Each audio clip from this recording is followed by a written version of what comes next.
Hare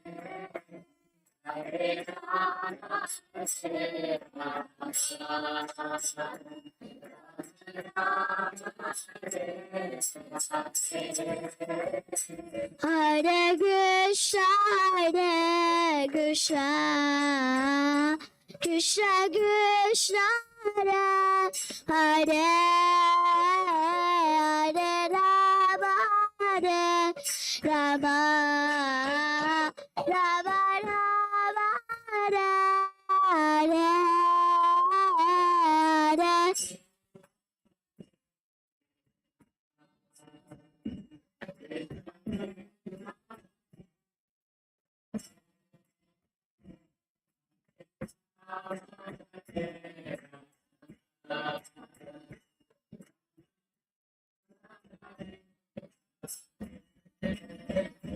Jaya Jaya Prabhupada, Prabhupada, Prabhupada, Jaya Jaya Prabhupada.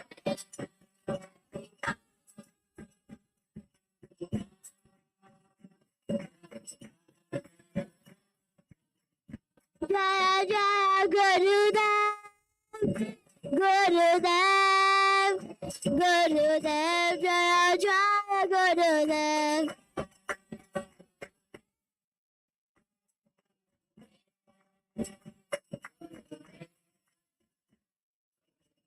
Nittai Gaura Haribol, Haribol, Haribol, Nittai Gaura Haribol.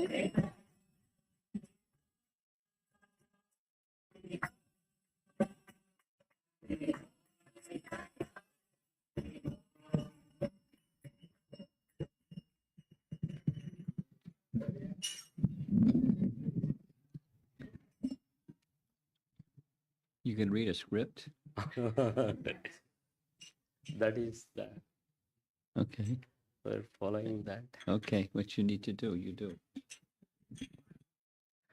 Hare Krishna Mira, that's a wonderful Kirtan. Thank you for nicely singing. We are very fortunate and blessed to have His Holy Association of His Holiness Romapada Swami Maharaj. Thank you very much, Maharaj, for visiting our center and enlightening us with the eternal knowledge. So with your permission, I will give very short introduction for the benefit of the newcomers. His Holiness Romapada Swami Maharaj is a senior disciple of Srila Prabhupada and has been involved in various services within the ISKCON for over 50 years. For the years, Maharaj was fully dedicated to book distribution. He would arrange to have various book distribution events, provide books and sanctified food, which we call prasadam, acquire necessary permits and coordinate the overall efforts. He traveled extensively throughout the United States and Europe and India, sharing Chaitanya Mahaprabhu's message, also sharing the teachings from our Vedic scriptures, and has spoken in various corporations and colleges. With that, we will welcome Maharaj by loudly chanting one time, Hare Krishna Mahamantra. Hare Krishna, Krishna Krishna, Hare Hare.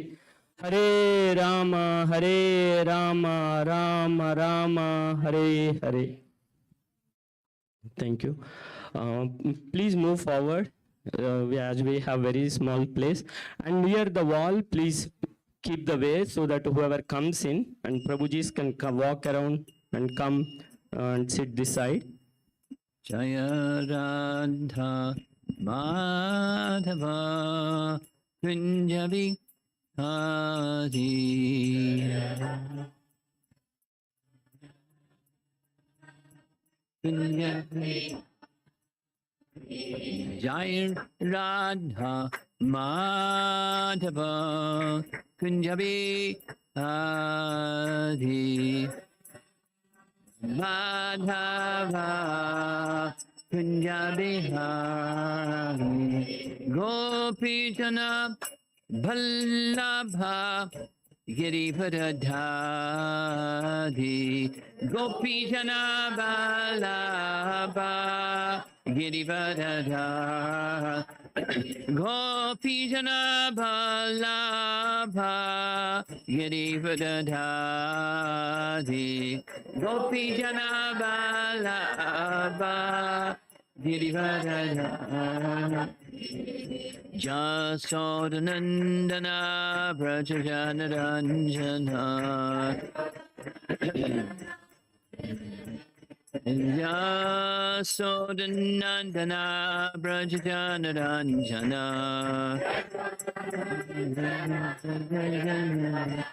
Jamuna Tiravana Jadi Jamuna Tiravana Jadi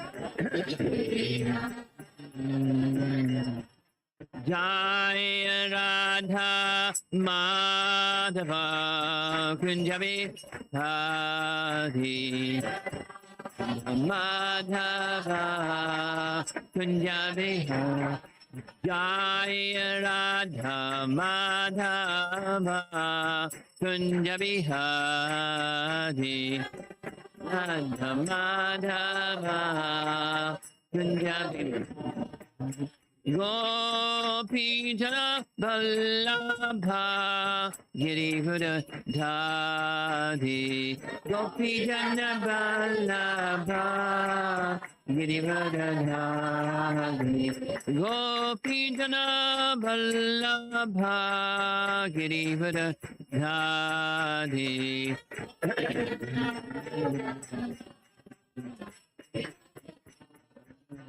Jasodanandana Brajajanaranjana Jasodanandana Brajajanaranjana Yamunatiravana Jadi Yamunatiravana Jadi Jaya Radha Madhava Kunjabi Hari Madhava Kunjabi Jaya Radha Madhava Kunjabi Hari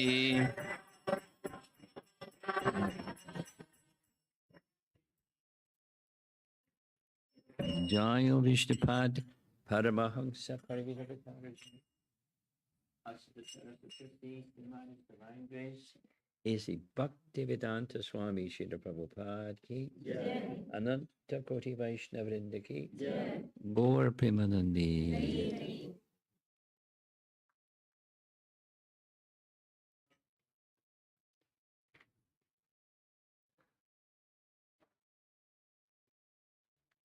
You all recognize the newly installed deity of Ramacandra, very beautiful, beautiful deity in Ayodhya. Because this Sunday is 1 week ahead of next week's Sunday, which is Ram Navami, this week is dedicated to warm up for Ram Navami. And this evening's class, or the Sunday program class, is on the appearance of Lord Ramacandra. A nice place to begin is from Sri Brahma Samhita. Now, Sri Brahma Samhita isn't just dedicated to Lord Ramacandra, it's dedicated to Govinda. But Ramacandra and all of the other expansions of the original personality of Godhead, we discussed that yesterday evening, the original personality of Godhead, from whom all other expansions come, eternal expansions, but there's a source, and that's Govinda. So in Sri Brahma Samhita, there's a verse dedicated to Rama and all the others, Rama Adi, Murti Shukala, Niyamena Tishtan. So here we go. There's a nice recording. This is Mahatma Prabhu. Hopefully technology is going to work.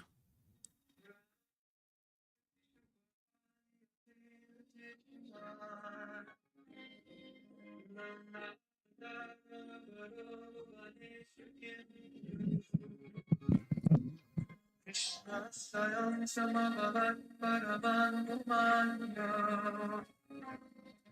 Govinda Hare Krishna Mahambaja Govinda Hare Krishna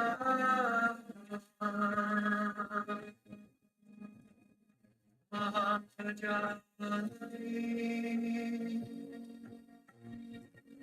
So Ramadi, beginning with Rama, and then the plural, Murtishu, in different forms.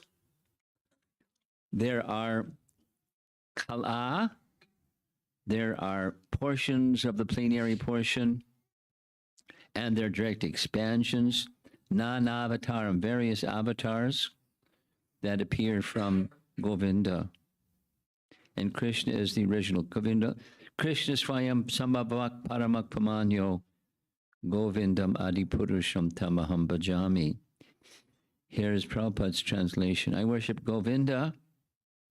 Here Krishna is expanding himself into various forms of Narayana from each one of the cowherd boys and calves, displaying all of this before Lord Brahma.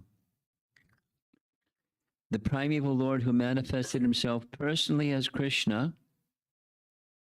and the different avatars in the world in the forms of Rama, Nrsinga, Vamana, etc., as his subjective portions. Subjective portions. What does that mean? Subject, object. So Krishna is the object and there's the subject. The expansions of Krishna are his subjective portions, and he's the object. Here's a very nice, many of you have seen this, is a nice poster depicting one of the verses, or many of the verses of Sri Brahma Samhita. On the bottom is Devi Dham. Above Devi Dham is Mahesh Dham. Above Mahesh Dham is Hari Dham. And above Hari Dham is Goloka Dham. That's another verse from Sri Brahma Samhita. Goloka Namni, Nijadamni, Tale Chatasya, Devi, Maheshu, Haridama Suteshu, Teshu, Tete Prabhava Niyatashvi Tashyena, Govindam Adipurusham. So here's a close-up of just below Goloka Vrindavan is Haridam. And at the very, very, very top of Haridam, look at the bottom of the poster and the screen there, and that's Ayodhya. So what that means is, we discussed this yesterday, but Ayodhya is at the topmost position of Vaikuntha or Haridam.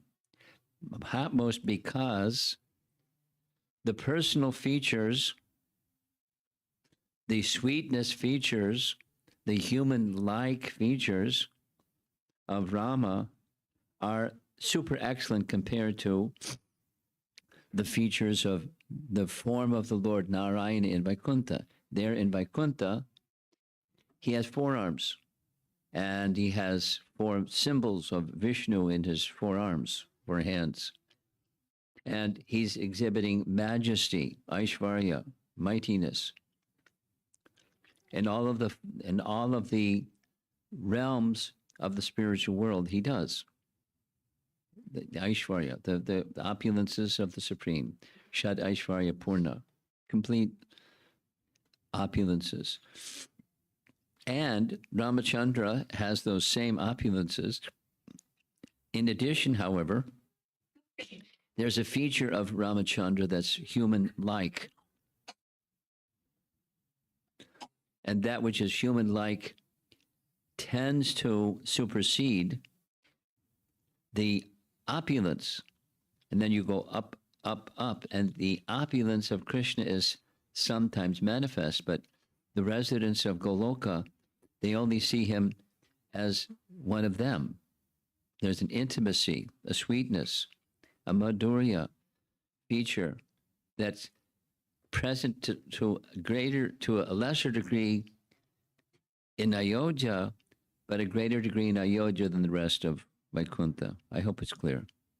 That is to say, the abode of Lord Ramacandra in the spiritual sky is very special. Now, our topic is the appearance of Lord Ramacandra, and he's known through the Ramayana. This is a nice painting. This is Hayagriva, the form of Lord Vishnu with the head of a horse, Hayagriva, and he's giving to Lord Brahma the original Ramayana.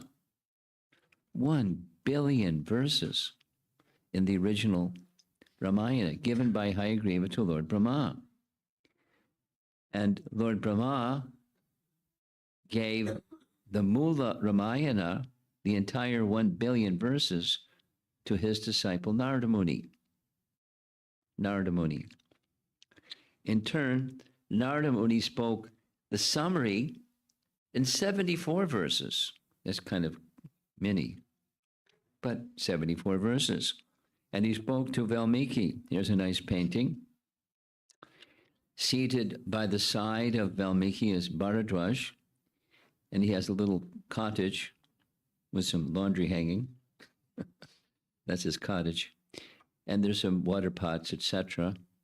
And there's Narada giving these 74 verses to Valmiki. And it's another similar painting depicting on the left side, he's speaking. On the right side, Valmiki is offering his respects to Narada, either coming or going. And up in the upper right, he's going. Narada's departing after speaking 74 verses of 1 billion verses. And after he leaves,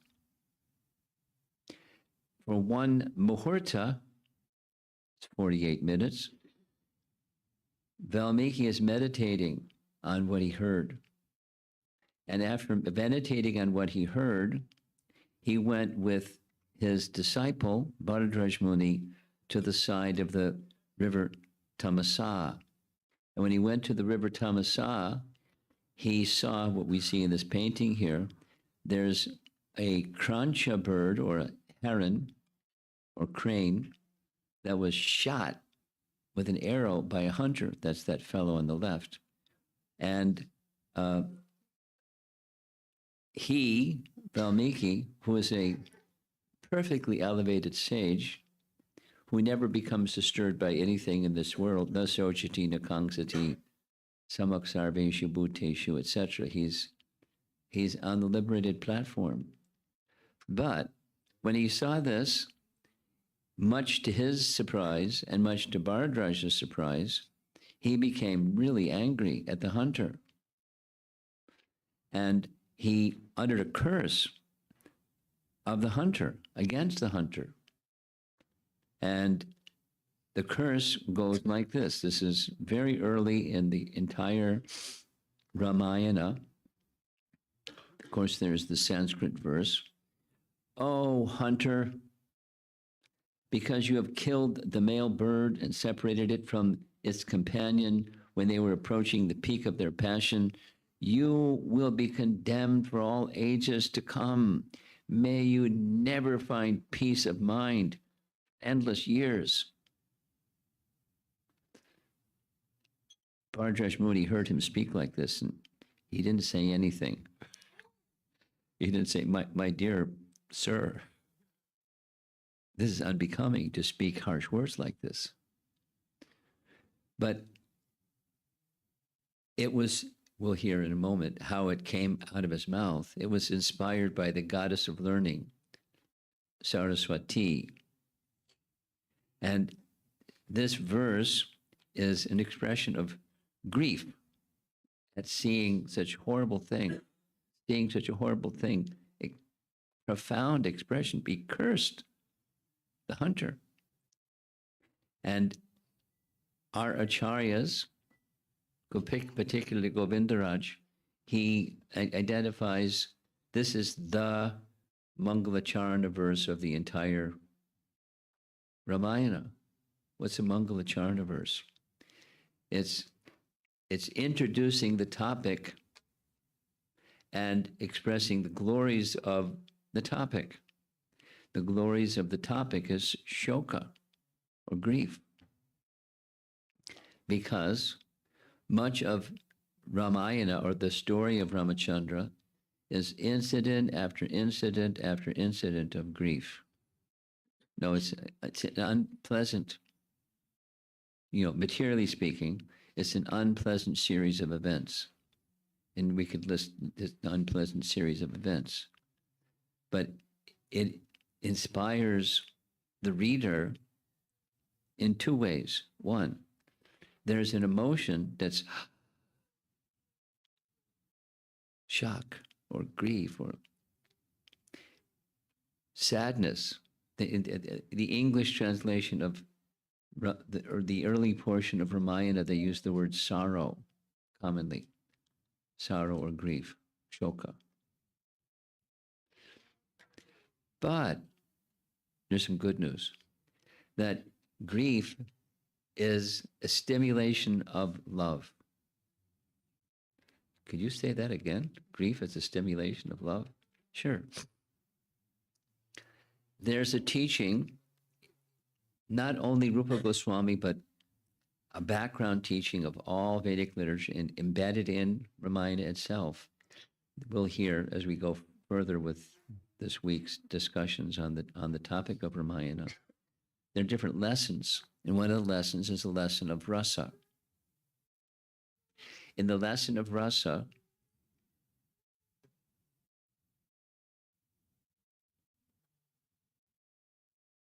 is that little one? Sounds like a bird. Okay. The lesson of rasa, this is Rupa Goswami framing the topic of rasa, Bhakti Rasamrita Sindhu. Rasa has 5 primary sthai bhavas, steady ecstasy. 5. First one, neutral. Servitorship, friendship, parental affection, conjugal love. 5. And those primary rasas are supplemented by secondary rasas.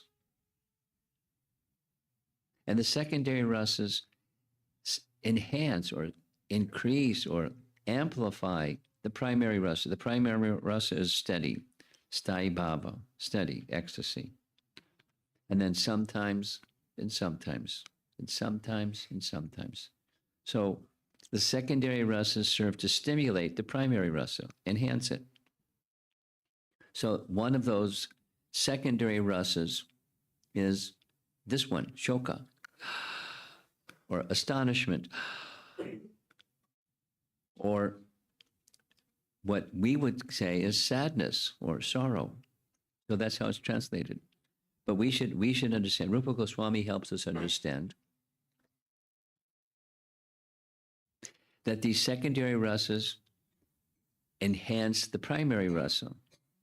So his father, his mother, the citizens of Ayodhya, you name it, everybody felt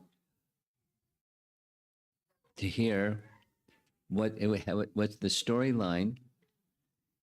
Whoever's making this noise, this child, could something be done? Whoever is in charge of that child that's making the noise, please do the needful.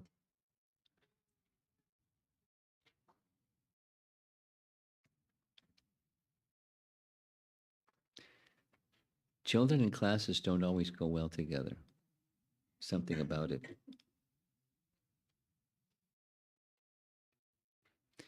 You want to do some traffic control?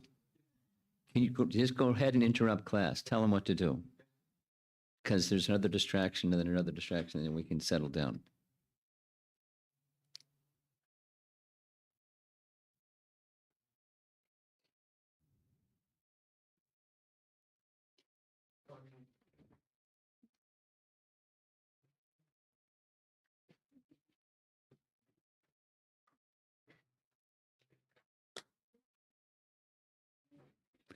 Okay. Try to pick up where I left off. Secondary rasas. And then there's mixtures that are compatible and mixtures that are incompatible, and there's a whole science of rasa. But the principle is 5 primary, secondary rasas enhance the primary, and this event of shoka or sadness or sorrow enhances the primary rasa. It's an ecstasy. Here's another detail. Each of the 7 secondary rasas have a presiding deity, a form of Vishnu that presides over that secondary rasa, because it's a relationship of love with the Supreme. And guess who is the presiding deity of Shoka? You guess, Ramacandra. He rules. It's his secondary rasa, or he's the ruler of that secondary rasa. And there's a lot of it. And that's Ramayana. So there we go. The Mangalacharana verse. So after he spoke like this, he went back to the ashram. And he was contemplating, you see, and this is a B.G. Sharma, very nice B.G. Sharma painting. There's the hunter in the background. There's Valmiki sitting at his nice little ashram. And he's wondering, where did that come from? It's completely out of keeping with the nature of a sadhu. And my nature, I never speak like this, but I spoke a curse. Never, ever will you get peace in birth after birth to suffer. Blah, blah, blah, blah, blah. Wow. That's not a sadhu. That's something else. So while he was contemplating, where did this come from? Lord Brahma descended, as you see in this nice B.G. Sharma painting, and Brahma spoke to Valmiki. And he said to Valmiki, it was I who arranged you to speak like that. I inspired Saraswati, the goddess of learning, to speak these verses through your mouth. And I give you a series of benedictions. I know the entire Mula Ramayana, 1 billion verses. Narada spoke to you at 74. I know the entire, and I'm going to impart not only the narration, but you're going to realize everything. And everything in relation to Ram, Lakshman, Sita, Bharata, and the Rakshasas, everything that they did and everything that they felt, whether they express it or not, everything known and unknown to everybody will be known, not known by you, even not known by you, will reveal to you. Woo. And I want you to write it. He was authorized by Lord Brahma to compile. Now, that Valmiki Ramayana is not 1 billion verses, and it's not 74. But it's Valmiki's composition, summarizing, in a sense, the entire Ramayana. And with it, it's not his speculation. Maybe Ram felt this, maybe Lakshman felt that. He knows their feeling, spoken and unspoken.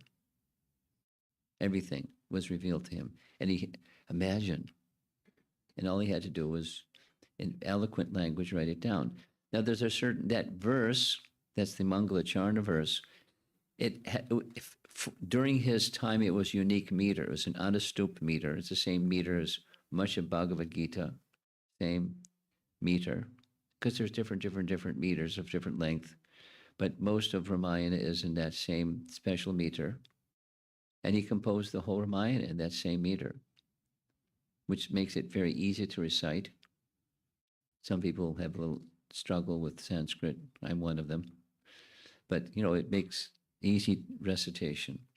And then people would, they didn't have reading and writing. They just heard and repeated and heard and repeated. And that's how they learned Ramayana, just by hearing and repeating. Lots of hearing and then repeating. So his Ramayana, 24,000 verses, each with this same Anustup meter, each line 8 syllables, etc. And Valmiki then takes us in Ramayana to Ayodhya, which is the birthplace of Lord Ramacandra. Now here's a very beautiful photograph of the river Sarayu, and on the backside of river Sarayu, that's the city of Ayodhya.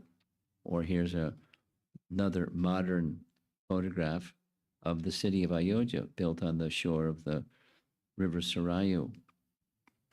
And as the narration of Ramayana begins, we find there's Dasarath, who was ruling in Ayodhya for a long time.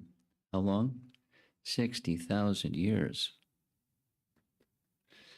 And he was virtuous, he was heroic, he was powerful. He was a Rajarshi, he was a great, great personality. But sorrow. No son. No son. So he then went down the procedure of doing what kings would sometimes do. He married a second wife. And he married a third wife, and he married a fourth wife, and he married a lot of wives. He married a wife for each day of the year. 365 wives, no son, plus his 3 principal queens. No son, no son. And he is feeling sorrow because it's part of his duty as a king. He's doing everything else perfectly well, but he's to produce an heir, a successor to the throne. No son. There was one daughter. She becomes an important person in the whole of the Ramayana, but she the lady wasn't going to become the queen. There was no such thing at that time. And so he acquired a son. Then he got this inspiration. Maybe if I perform an Ashvamedha Yajna, with qualified brahmanas here in our kingdom, an Ashvamedha Yajna, then maybe I'll be able to have a king. So as he's expressing this, he expressed it to his personal servant. His personal servant was named Sumantra. Sumantra also happened to be his chariot driver. He did lots of nice things, Sumantra. So Sumantra said, oh, there's this wonderful narration that were spoken by the 4 Kumaras, particularly Sanat Kumar amongst the 4 Kumaras. And he Sanat Kumara, told this whole long history, long, long ago, of something that would come to pass sometime in the future. It's like, it's a Purana. It's like he was narrating a history that he heard that Sanat Kumar had said. And Sanat Kumar, then comes this lengthy description of the plan to have an Ashvamedha Yajna. And it's a long description. I'm not going to go into it because it's too long. It's not really right on the topic. But Risha Shringha was a Brahmana by birth. There's details of how that happened. And then one of the ancestors of Dasarath went to bring Rishishringha to perform a yajna. And there was an intrigue and this and that. His father didn't want him to go, and this and that, this and that. So many Puranic narrations, details. And then Rishishringha became captivated by a female. And he followed the female because he hadn't seen a female. He was living in the forest with his father. And he followed the female. And sure enough, he went to another king. The other king was named Romapada. That's my name, by the way. And the princess, who was the adopted daughter of Dasarath, married Rishishringa. It's very complicated, Purana. What can you do? Itihasa. So they married, and then Sanat Kumar described that the day would come when Rishishringa would come and perform a Ashvamedha Yagya for King Dasarath, so that he would get these three boons. This is Sanat Kumar saying in a history literature that Samudra knew about, including not Samudra, Sumantra. So three boons. The Ashvamedha Yagya would be successful. The success of the Ashvamedha Yagya is 4 sons would be born to Dasarath, and as is in keeping with the mood of Ramayana, ascension to heaven. Doesn't say he went back to Godhead.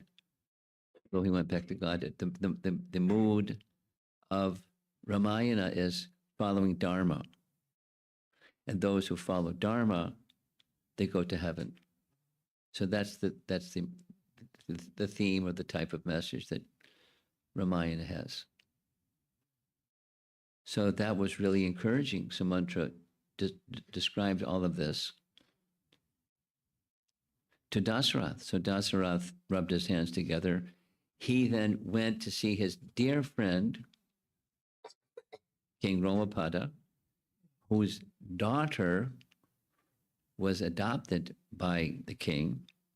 And they were very happy to see one another in festivals and this and that. And at the end, he asked the king for a favor.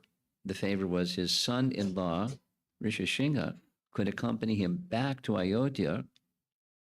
And in Rishishringa, the Brahmana Rishishringa could perform 2 yagyas, an Ashvamedha Yagya and a Putra Kameshti Yagya. And the king, Romapada, agreed. So there they are, back in Ayodhya. It took 1 year to arrange all the paraphernalia and this and that, the other thing, and there's a whole procedure. Details and details and details. The horse was selected and so forth and so on. Meanwhile, in the heavenly realm, there was a little problem. And the little problem was Ravana. It was not a little problem, it was a big problem. And Ravana was causing turmoil in the whole universe. So this is while Dasarath wants a son, Ravana was doing the Ravana. It was creating turmoil in the universe. So the demigods went to the abode of Lord Vishnu and offered, as you see in the nice painting, they offered prayers to Lord Vishnu. Help! Please do something. Ravana is tormenting all of us and everyone in the universe, not just the demigods, but there's nothing. He's too powerful. Help! And so Lord Vishnu consented that he would appear. And he appeared. Now there was other details that he requested the demigods, you create offspring in the earthly realm, and this offspring then can help me in the conquest to defeat Ravana and his massive army. So meanwhile, back in Ayodhya, 1 year later, after all the rituals, etc., were observed, and the yagya began, and the fire was lit, and the mantras were chanted, and big event.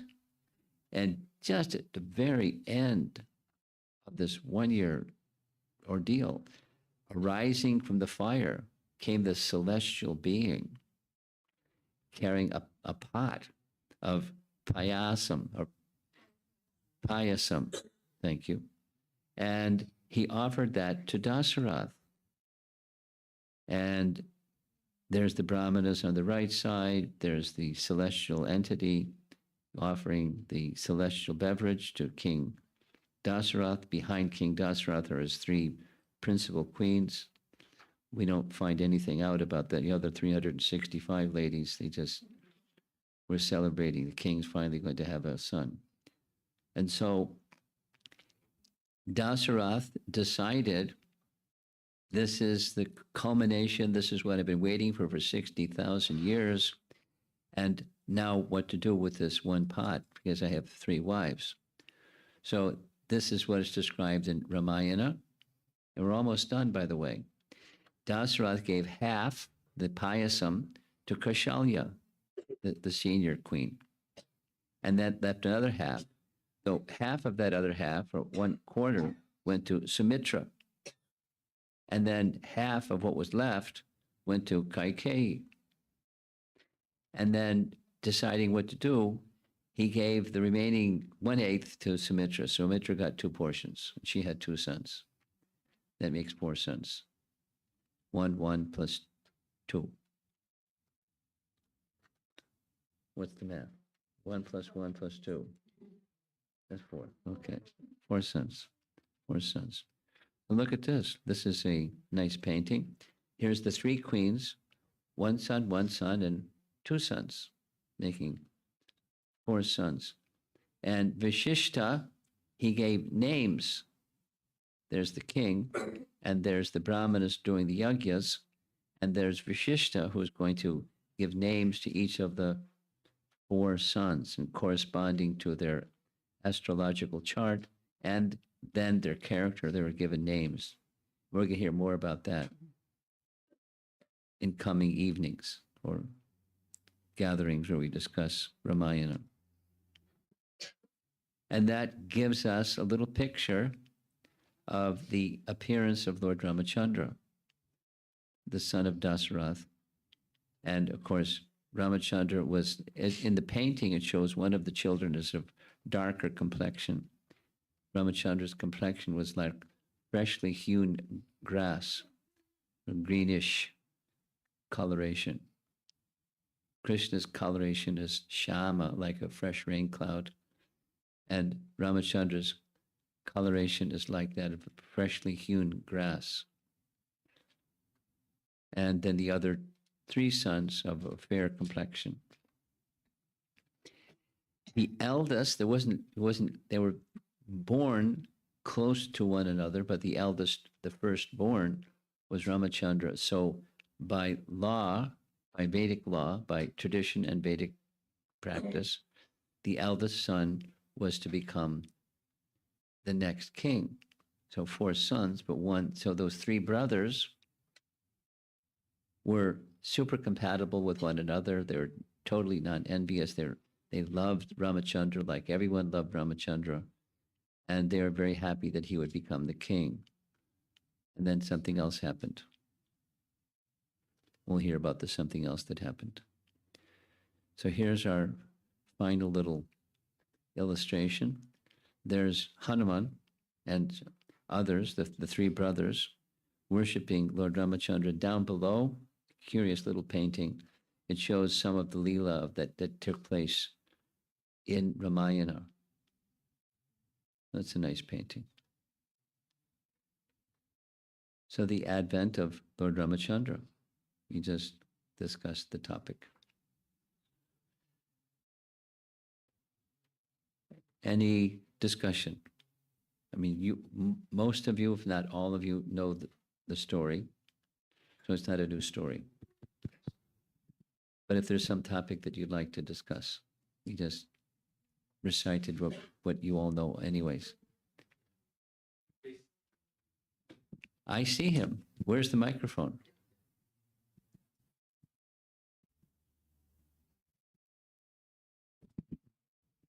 It's on already. Look at that. Hare Krishna Maharaj. I was wondering if you can elaborate a little more on how grief leads to love. It's not that it leads to love. It rests upon love. When there's love and there's some misfortune, and this is on the spiritual side, there's the material side is I have something and I lose it. And I feel grief. Or I don't have something and I want it, so I feel grief. Shoshati kangsati, hankering, lamenting. That's, etc. And variations on the theme of material grief. But spiritual grief, how it enriches love is there's foundations. I'll say it again. The sthai means steady. Sthai bhava, steady ecstasy. And it's there. And it's moving. It's dynamic. The ecstasy is dynamic. Ecstasy isn't stagnant. It's very dynamic. And when that ecstasy mixes with something that looks like misfortune, then the ecstasy rises. The love that's foundational, or the ecstasy that's within the relationship of rasa, rises by that event that looks like, or, oh. So those emotions, the secondary bhavas or secondary ecstasies, they stimulate what's already there, love that's already there. Then there's different flavors: vanilla, chocolate, strawberry, chocolate chip, so many flavors of rasa. And that thereby there's diversity, but the diversity is resting upon five, and the five is resting upon one relationship of different rasas or flavors or mellows of love. So it enhances, doesn't create.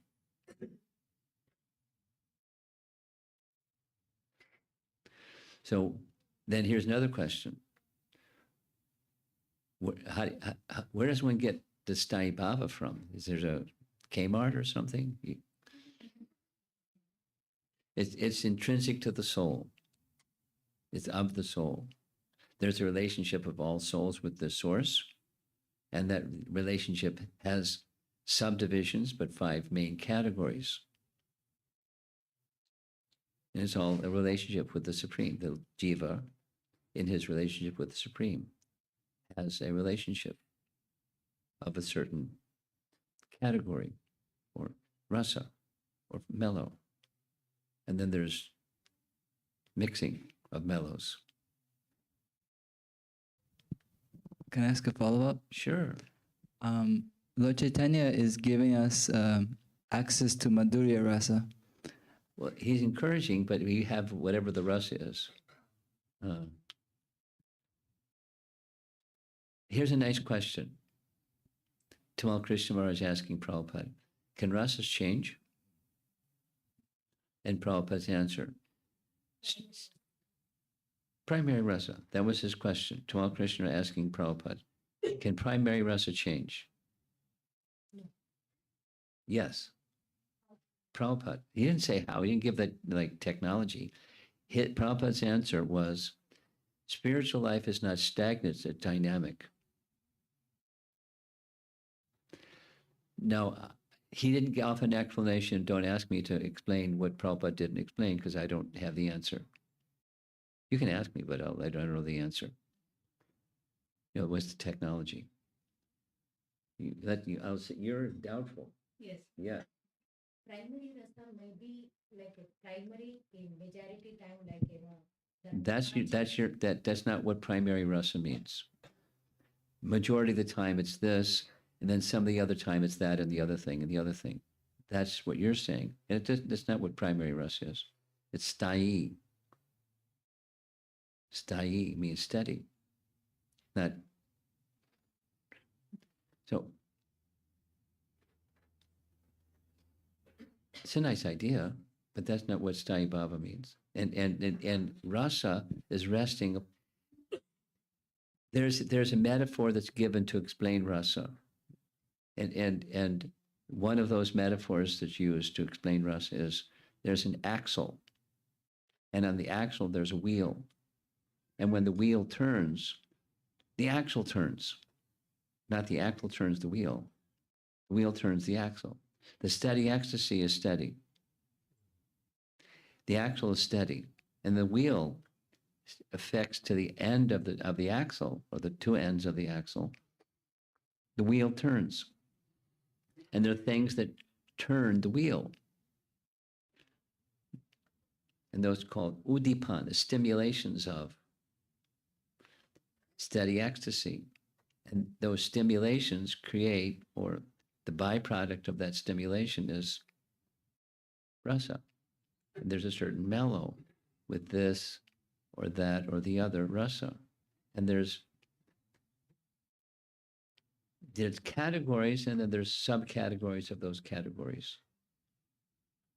But I invite you, rather than let's have a Bhakti Rasamrita Sindhu class, you study Nectar Devotion and sort it through. The first 19 chapters. What comes after that is a little more involved, and then after that is a little bit more involved still. But if I invite you, I request you to learn more about this, read Nectar of Devotion, which is a summary study, and then if you really, really, really want to go deeper with it, read Bhakti Rasamrita Sindhu. They're different translations from Sanskrit to English. I'm just giving a kind of a 30,000-foot overview of the science. But back to that question, Tamal Krishna Maharaj, it's a celebrated question and question answer. And his answer was, spiritual life is not static, it's dynamic.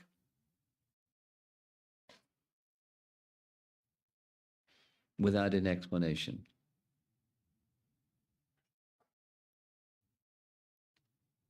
I have a question. No, wait a minute. Wait, he's got the microphone. You hang on. You're done. No technology. What? There's no technology. There's no description of it. There's cause and effect. Things happen. And Krishna is the cause. So if Krishna, who's the original cause, wants, this can become that. No problem. No problem at all. No problem at all. All glories to Krishna and Radharani and you too, Maharaj. Speak slowly. My question is, Speak slowly. You're doing fine. Just speak slowly. sure. Okay, thanks. Thank Go you. ahead. I'm curious to know about the primary deities of each secondary rasas to reach Sri Oh, Krishna this and is a Radha. Nectar Devotion class, and you'd have to take a Nectar Devotion class. Study Nectar Devotion. I'm not going to do it. It'll take a month to do it properly. Have you taken Bhakti Shastri? Yes. Yes. I think I forgot. Okay. Go to your teacher and ask your teacher, could you remind me of those lessons where we discussed this topic? Because this isn't, it's too lengthy to discuss right now. And how do we know that, primary rasa of us and secondary rasa of us, how to reveal, Well, you how it's to revealed. identify? It's revealed, and it's revealed through the process of bhakti. Since it is dynamic, how do Let me finish my sentence before you interrupt. Thank you. It's revealed through scripture, and it's revealed through mantra, and it's revealed through the spiritual master. By the mercy of the spiritual master, one gets the mantra and the scripture, and by practicing bhakti according to Guru Sadhu Shastra, then that which we couldn't understand, we start to understand. And gradually, as purification takes place, the covering of illusion is dissipated, and the reality becomes apparent. But it's again dynamic. It's like the rising of the sun in the morning. So, how does the sun rise in the morning? What's that like? What's it like? What's the process of realizing my rasa? It's the process of purification. And then the secondary rasas aren't exactly revealed. They're identified by the Acharya, by Rupa Goswami and others. And you can discern, if you become so spiritually elevated, your spiritual intelligence becomes more sharp and more acute. And then one can discern this stimulation, that stimulation. But the main dynamic is the experience, not the analysis of. And as you have scriptural knowledge, and this changes to that, like, there's no clouds in the sky, so it's a bright light, and then some clouds come, and then it becomes like it is now, so you can perceive, and why we can't get the fullness of the sun. But the main thing is, what the experience is. Rasa is an experience. And there's ways to using the intellect that comes from Guru Sadhu Shastra, one can discern this, and then that, and then the other. It gives tools to evaluate what's going on. But the main thing is the experience. Rasa is an experience of the soul's relationship with the Supreme in various permutations, combinations, using Prabhupada's phrase, different manifestations of that experience. And it's an exchange of love with the personality of Godhead. So those things become revealed unto the sincere person. And we have to become pure. That's the price, purity. And then things, when their purity is there, things become revealed through those three sources, as I mentioned. Now, your next question. That's it, Maharaj. Thank you so much. Okay. Hare Krishna Maharaj. My question is that how can we come in Ramji's bhakti? How can we do bhakti for him? You hear him. How does bhakti begin? The answer?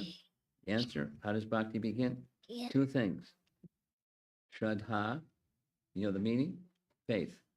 And then sadhu sangha, you know what that means? Association with devotees. Because what do devotees do? They glorify personality of Godhead. Supposing you have someone who is a Ram Bhakta. Any devotees, Ram Bhaktas? I know some. Listen to a Ram Bhakta with a little faith, and something happens. There's an experience. And that experience, you feel it. And it stimulates that love from that sadhu sangha. It's mainly, the medium is through sound, but in doing service to that sadhu. And it's the whole dynamic of a relationship starts to unfold through the primary activity of hearing and chanting. Just like we're doing right now. Just like when we came in, you were singing very nicely. That's nice. And that you enjoy and others were enjoying. And probably as you grow, you become a little older, a little bigger, a little more mature, your voice, you'll become better and better and better by hearing and serving in the association of sadhus. That's how. Nice. Very natural. Very simple. This young devotee has her hand up, so you pass the microphone back.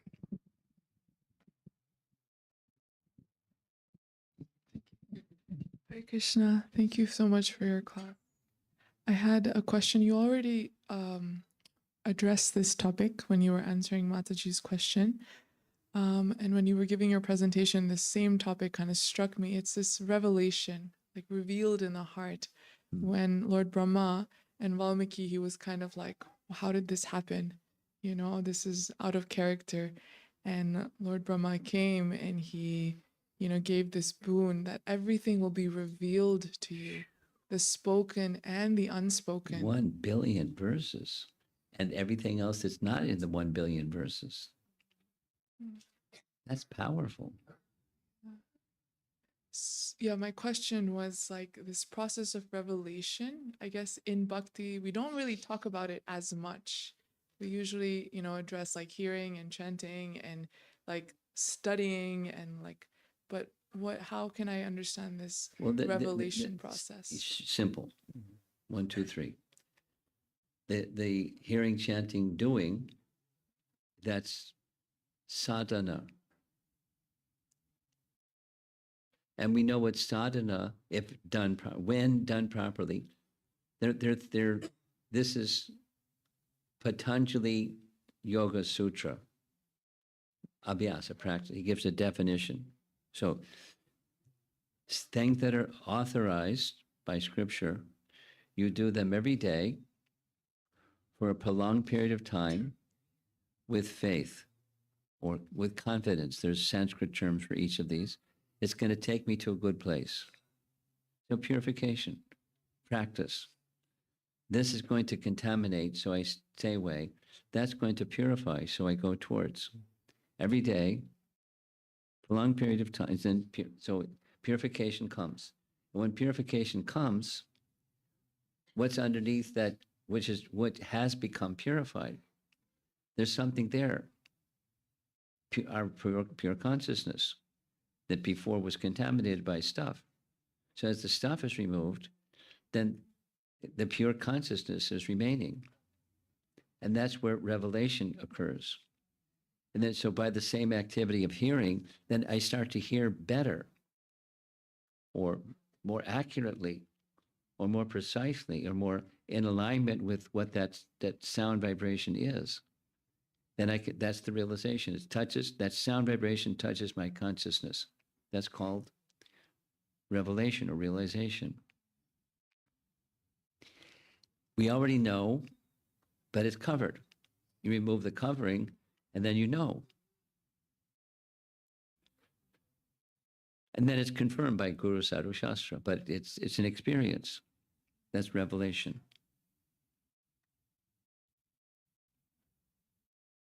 The price is purity.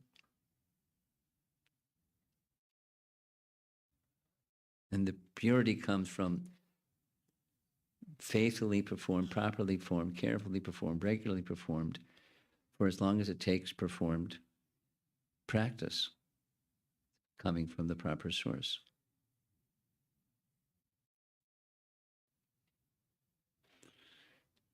Anything else? Yes, way over in the front.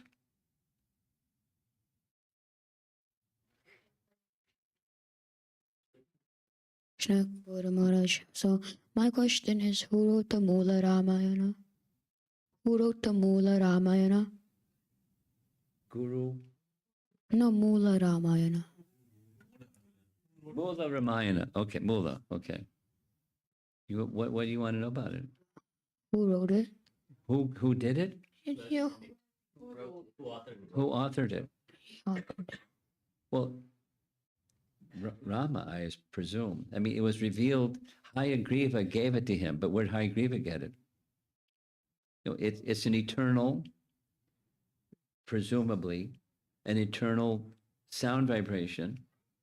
That why only 1 billion? Why not 10 billion? So it's in a form through sound that comes from the source. The source, in this case, is Ramacandra, about Ramacandra, just like Krishna about Krishna. So it's a nice question, but it was at least this much. Hayagriva gave it to Brahma. And where did Hayagriva get it? It's eternal. That's Vedas. They're not created from some place, from the personality of Godhead. He's the source of the Vedas. Thank you. Nice question. Thoughtful question.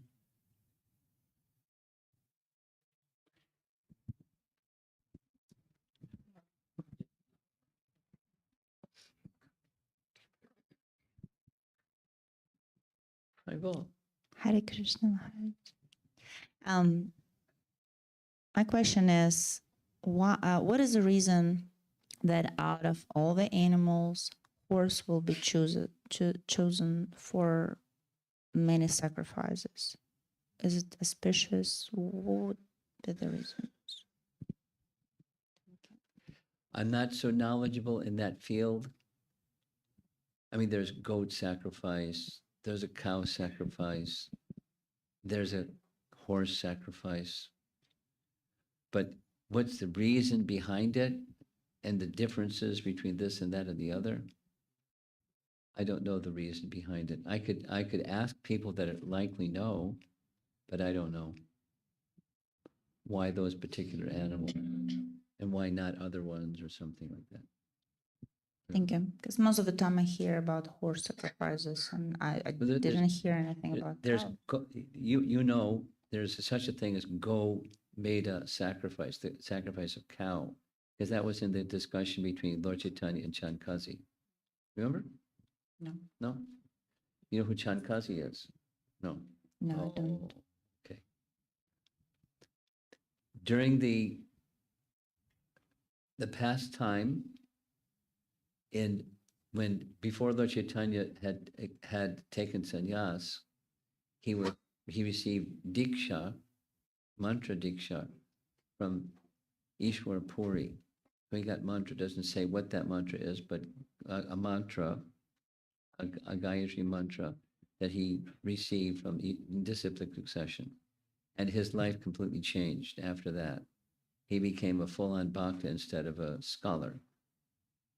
So Nimai Pandit became a bhakta. And when he became a bhakta, he was doing bhakti. He was having his students and all around town engaged in Sankirtan. And it went from the house of Srivas into the public after some time. And in the public, the Brahmanas went to the Muslim king, whose name was Chankazi, and, this fellow, stop this fellow. You're the king. He's doing something that's not in our scriptures, and he's spoiling our religion. Stop him, please. So the king, Chankazi, ordered that the chanting be stopped, and they broke the mridanga. Lord Chaitanya took exception to that. The very next day, 10,000 angry Bengalis went through all of Navadvip and all the marketplaces. And at night, they went right to the house of Chankazi. And Chankazi was hiding under his bed. Angry Bengalis, 10,000 of them, look out. He was hiding under his bed. So Lord Chaitanya sat underneath his window. Oh, Chankazi, come on down. We're friendly. The Chankazi came. And because the Chankazi was a learned person, he wasn't just like a fanatical, he was a learned person. He knew his own scripture, he knew the Hindu scriptures. So Lord Chaitanya said to Chankazi, I just have one question for you. Why is it that you kill your mother in your religion? What are you talking about? We don't kill our mother. He said, then Lord Chaitanya, Nimai Pandit, said, when a child is young, commonly they take milk from a cow. And in your religion, you kill the cow. So how you can have a religion resting upon killing your mother? Because the cow is your mother. Chankazi said to Nimai Pandit, in your religion, there's also Go Medha Yagya, like Ashva Medha Yagya, the horse sacrifice. You have Go Medha Yagya, I know, from your scripture. And Nimai Pandit said, no. When the cow is brought to sacrificial fire, it's an old cow. To test the power of the Brahmana, the old cow is placed in the fire, and a young cow comes out of the fire to test the power of the mantra of the Brahmana, not to kill the cow and eat the cow, and to test the quality of the Brahmana. So back to your question. There's different animals besides horse. And your question is, what's the special thing about a horse? Why? Is there some reason behind the selection of a horse? And my comment was there are other animals that are also, but what's the reason behind the horse? I don't know. I can ask, and in the course of my visit here, I'll see if I can find the answer to somebody that knows the answer. But there's more than one kind of animal sacrifice in Vedic texts. At least 3. Goat and horse and cow. Thank you, Maharaj. Now, one of the things with the horse sacrifice, this much I've understood from Prabhupada's purports. The horse that's sacrificed, in his next life, he bypasses evolutionary process many times, and quickly, right away, directly, next life becomes a human, rather than going through the evolutionary cycles to get to that stage. So it's beneficial for the living entity that's within the body of the horse. But that doesn't answer your question. Thank you for connecting so many dots. I heard those stories you mentioned. I didn't remember names. Okay. Now you remember. And now you even expanded more Shankasi. to it. There's more to the story. That when we came here, this is Nimai Pandit to the Chankasi. When we came here, you didn't come down to receive us. That's not good courtesy. 10,000 angry Bengalis, it's understandable. But that's not the answer he gave. The answer he gave was, I'll tell you privately. And because he was a quality person. He wasn't just a diplomat or a mercenary, powerful guy. So Lord Chaitanya said, you're in amongst friends, you can share. So he said, last night, after I had broken the drum, last night, I was awoken by this fierce half man, half lion roaring. And he started ripping my body with his nails and warned me, if you ever do this again, you're finished, and roaring. And he said, look, and he lifted his shirt. On his back, there were claw marks from Lord Nishingadev. And I was too afraid. When you came, I was just like hid under the bed. Yes. Yeah, Hare Krishna Maharaj. My question is, in Ayodhya Puri, you mentioned like Ramji is living as a human form. Slowly. I have a hard time. Ramji is living in as a person, human form. As if, yes. In Ayodhya Puri. Yes. I was wondering about the personal relationship that the devotees experience in Ayodhya Puri versus Golok Vrindavan. Well, your question is twofold. Your question is, what's their relation, and how is it similar or dissimilar from the relation of those in Goloka? That's your question. Yes, Prabhuji. Okay. Well, that chart that I showed you, there's Ayodhya at the top of Haridham, and then above Haridham is Golokadham. So it's similar but different. The similarity in Ayodhya is they saw him both as human-like, but they also saw his divinity. So there was a mix of Aishwarya, or opulence, or majesty, and human-like. That's Ayodhya. And that's not the same as Goloka. In Goloka, Krishna manifests his opulences, but they see it some other way. Krishna is lifting Govardhan Hill, or etc., etc. They saw it in the way that they saw it. They could not accept. They would sometimes talk amongst themselves and say, "Who is this boy?" Maybe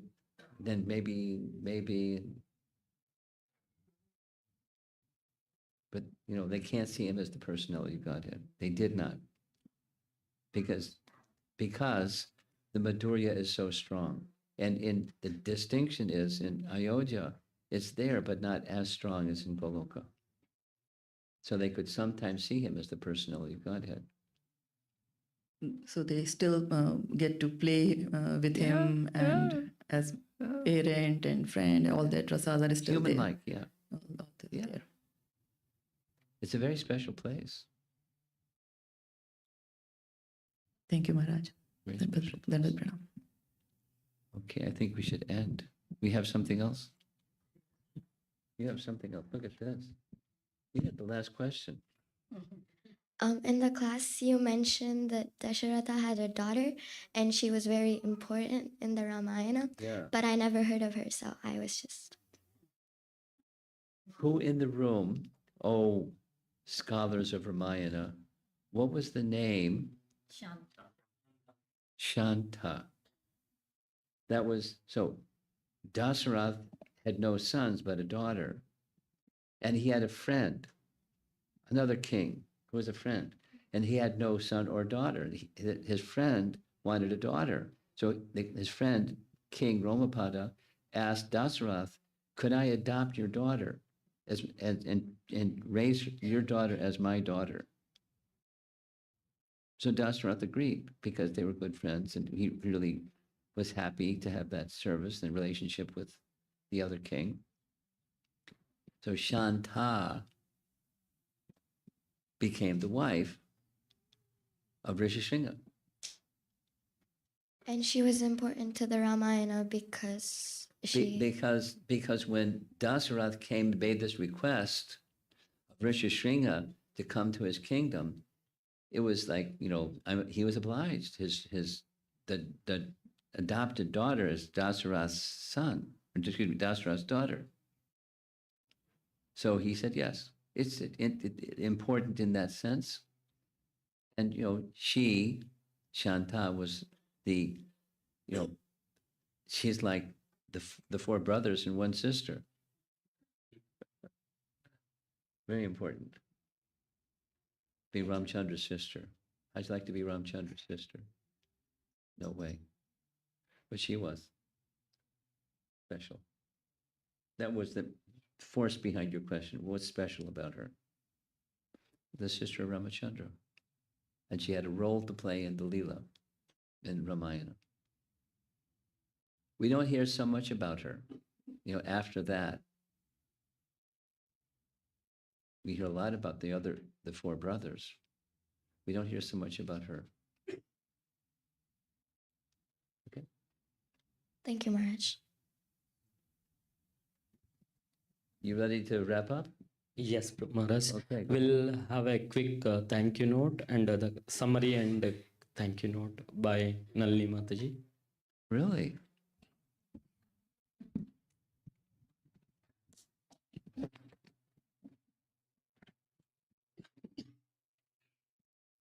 You took good notes? Okay, go ahead. I understand, Maharaj. Hare Krishna, Maharaj. Please accept my humble obeisances. Thank you for the wonderful class. I'll try to share my understandings. And it's a nice class on appearance of Lord Sri Ramacandra. So you explained from Brahma Samhita how the different expansions by the plenary portions and who is the source for everything. He's none other than Govinda, Krishna. And you explained how Mula Ramayana came from the lineage, how the billions of verses came from Haigriva to Brahma and then to Narada and then to Valmiki. And you explained the different incarnations and the lokas, like Ayodhya Loka, and how Rama, he's opulent and he's sweet like human form, and Narayana who has the four-handed forms and he's also full of opulences. And in Goloka, explained on the Madhurya feature where Krishna is like any other Gopa boys. And you explain on Valmiki experiencing the grief by seeing a Krauncha bird that got hurt and how he cursed the hunter, though it was not his usual self. And how Valmiki wrote all the 24,000 verses inspired by and Brahma, how he got how Brahma inspired by Goddess Saraswati to explain all the verses. And on the occasion of Ram Navami, it's very wonderful to hear from you the appearance of Sri Ramacandra and how Lord Rama took birth, like the king Dashratha performing Ashwamedha Yagna and Putra Kameshti Yagna with help of the sage Rishi Shringa. And you also explain who is Rishi Shringa and how he married the adopted daughter of Dasratha from the king Romapada, and how Rishi Shringa gave all the 3 boons to Dashratha about giving 4 sons, giving the heavenly planet, and also on blessing on the successful execution of the yagna, and how he finally got the payasam and gave to all his queens, and how Lord Rama appeared in the dark complexion. You also covered the different rasas, primary rasa and secondary rasa, how it stimulates to have the primary rasa, like the explanation of the all the rasas like Santa to Dasya, Sakya, Vatsalya and the Madhurya rasas. And also in the questions you nicely covered how bhakti, how can we develop bhakti by constantly hearing from the bhaktas and by serving them. And also we explain on how revelation happens, like by performing, by the practice of sadhana, and how we get purified, and by the process of purification, how everything reveals in the heart. Thank you so much, Maharaj, for the wonderful class. Hare Krishna.